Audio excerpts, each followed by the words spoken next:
Chceme fair play, nenadávejte si hlavně. A pomalejší uhojba, rychlejší, to je důležitý. Jedeme Nestlé Life in Line Tour 2009, jedeme fitness desítku. 30 vteřin do startu. 30 seconds to start.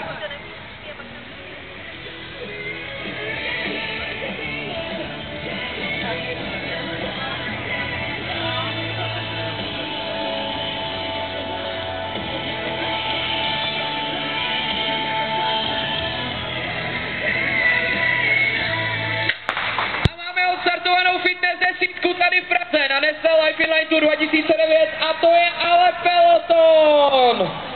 260 riderů se dává na cestu 11 km, necelých 10 km a nějaký rovný.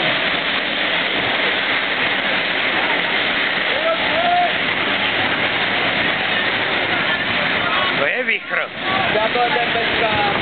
To je vichr, co? To je? Normálně průvadu dělali. No,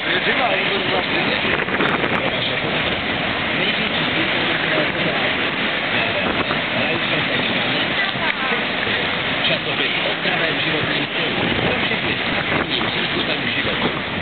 Alík.cz, dětský internet, kde najdeš nové kamarády a spoustu zábavy. www.alík.cz.